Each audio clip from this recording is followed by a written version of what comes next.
यहाँ पर मैं जब सोपान आश्रम के उस सेगमेंट में हूँ जहाँ पर एच.सी. वर्मा सर रहते हैं, मैं लकी हूँ कि उस हिस्से को देखने का मौका मिला। तो एच.सी. वर्मा सर के पिताजी की लिखी हुई किताब, आप समझ सकते हैं नस नस में ज्ञान का सागर डूबा हुआ इस परिवार में। ये एच.सी. वर्मा सर के पिताजी के द्वारा लिखी हुई काव्य साहित्य है, कविताओं का पाठ है, गीतांजलि।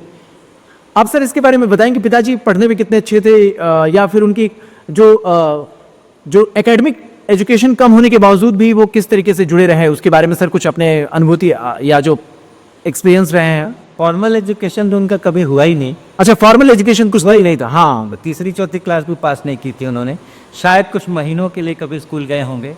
आप समझ सकते हैं जी, कुछ ही महीनों के लिए पिताजी एच.सी. वर्मा सर के पिताजी स्कूल गए, लेकिन समझ इतनी थी, भाषा पर इतना प्रकांड वो पकड़ थी कि उन्होंने गीतांजलि जैसा एक काव्य साहित्य लिख दिया। भाषा ही नहीं जी, उन्होंने समस्तीपुर बिहार के अंदर में एक स्कूल भी चलाया था जिसको राजस्थान विद्यालय कहते थे। राजस्थान विद्यालय, उसमें वो स्वयं ही पढ़ाया करते थे। अरे वाह। और वो 7 क्लासेस को अकेले एक साथ पढ़ा कर। 7 सब्जेक्ट्स, 7 क्लासेस। अच्छा 7 क्लासेस, ओके। अच्छी बच्चा, पक्की बच्चा, क्लास 1 2 3 4 5 जी, एक बड़े हॉल में अलग अलग ग्रुप में लोग बैठ जाया करते थे जी, और वो बच्चों को ही इस्तेमाल करते थे। अरे वाह। क्लास के बच्चों का इस्तेमाल करके तीसरी क्लास के लिए रजिस्ट्रेशन करा रहे हैं, तब तक कोई और कहीं कोई कर रहा है जी। तो उन्हीं के नेतृत्व में एक सिंगल टीचर 7 क्लासेस, वाह, वो स्कूल समस्तीपुर का बेस्ट स्कूल चला। अरे वाह। तो भले उन्होंने अपनी एजुकेशन कुछ भी नहीं ली हो जी, लेकिन एजुकेशन के बड़े बड़े मॉडल्स उनके सामने। कोई फेल हो गए जी।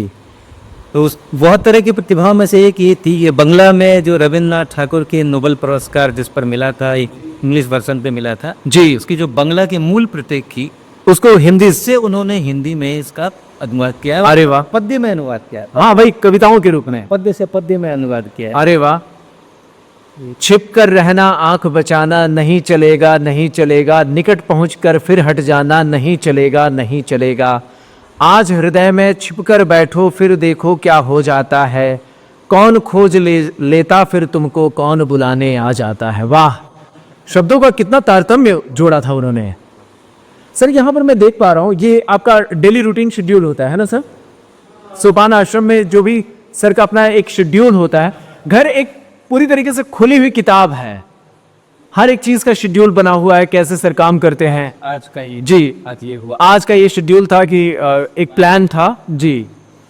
18th को फिर डीपीएस के टीचर्स का रोटेशनल डायनामिक्स के ऊपर क्लास देना है। अरे वाह। 2 घंटे का जी, तो पूरी तरीके से एक खुली हुई किताब है, कोई भी आए यहाँ पर ज्ञान को पा सकता है। सोपान आश्रम ये बहुत ही शानदार, और इतना विषम परिस्थितियों में जिस तरीके की सड़कें हैं यहाँ तक पहुँचना अपने आप में एक रोमांचकारी एक अनुभव है कि कानपुर में कोई सोच भी नहीं सकता है कि इतना बड़ा मतलब सोपान आश्रम इतने मतलब इस तरीके से बसा हुआ है। जी शुक्रिया सर।